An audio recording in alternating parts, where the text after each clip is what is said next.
Hey everyone, Duke here, and today I'm going to talk about the one PvE build that everyone should know about and can effectively use in just about any PvE content in Destiny 2.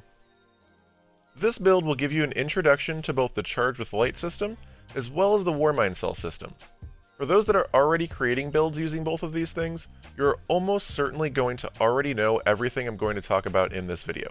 However, for those who either have no idea what those things are, or have heard about them, but are kinda overwhelmed by all the potential choices, and frankly the lack of user-friendliness and intuitiveness of these systems, then this video is for you. The first thing I'm going to mention is where these mods even go. On every legendary and exotic armor piece, you will have 4 mod slots to put mods into, or 5 for raid-specific armor. The 4th slot on this armor is called the Combat Style Armor Mod socket, which allows you to slot Charge with Light, Warmind Cell, and Elemental Well mods.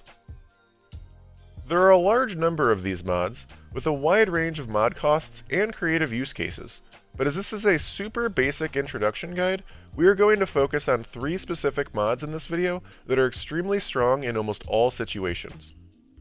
The first mod I'm going to talk about is Protective Light. I've talked about this mod quite a few times previously, and we're going to keep talking about it due to its extreme strength as well as ease of use. I consider this mod to be the Anarchy of armor mods, which is to say it's incredibly strong in just about all situations. Protective Light is a mod that, while charged with light, gives you significant damage resistance against combatants when your shields are destroyed. When Protective Light procs, you consume all of your stacks of Charge with Light, and the length of this resistance is based on how many stacks of Charge with Light are consumed. Now just reading it, it sounds pretty good, right? But it's also not clear what some of this stuff is or means, so let me break it down even a bit further. First, significant damage resistance in actual player-friendly words is a 50% damage reduction from all sources.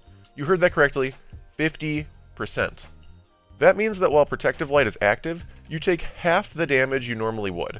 There is nothing else in the game that comes even near the type of survivability effectiveness that this mod can bring you. Next, how does Protective Light proc? It says when your shields are destroyed, which means that whenever your health bar turns red, if you are charged with light, Protective Light will proc.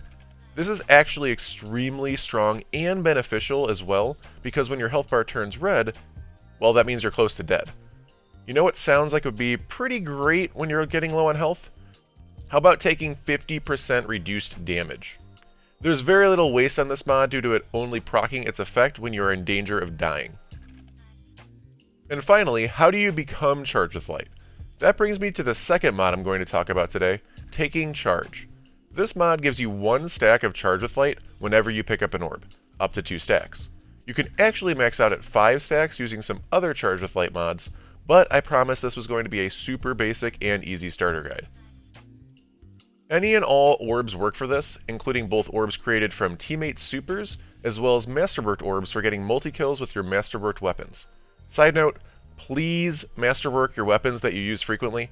You get both extra stats and this ability to create orbs on multi-kills, which helps both you and your teammates tremendously. Taking Charge and Protective Light work perfectly together as long as you pick up at least 1 orb between the times your Protective Light procs, due to you being low HP. You will always have this automatically triggering damage reduction that applies when you most need it and requires nothing extra other than having these mods equipped.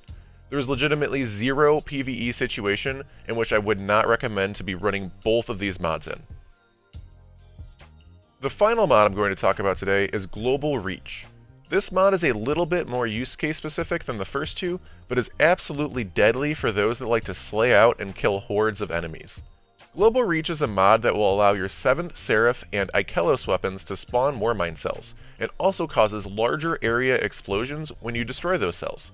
If you have never used Warmind cells before, the potential destruction and ad clearing ability of these things is absolutely ridiculous and unmatched by anything else in the game. The reason this mod is a bit of a more specific use case mod than the others is because you need to be using an Ikelos or 7th Seraph weapon to create these Warmind cells in the first place. There are a number of ways to cause other weapons to spawn Warmind cells, such as Wrath of Rasputin and Warmind's Decree, but again this video is about the absolute basics in forming an extremely easy to use and understand, yet reliably potent PvE loadout. One final bonus tip and bonus mod to use, especially for hunters: Powerful Friends. This mod will add 20 to your mobility stat, with the only requirement running at least one other arc-specific mod somewhere in your build. An extra 20 mobility can be nice for any class, but with Hunter's dodge class ability being tied to their total mobility stat, is an extremely strong and super easy way to strengthen your overall build. Not to mention the added benefit of helping your teammates become charged with light whenever you do, which if you are running taking charge, as mentioned earlier, will be quite often. If you made it to the end of this video, thank you so much for the support, and I hope this video helps simplify the process of making an easy to understand, yet extremely useful PvE build. I'd love to hear any feedback below, and as always, have a wonderful day.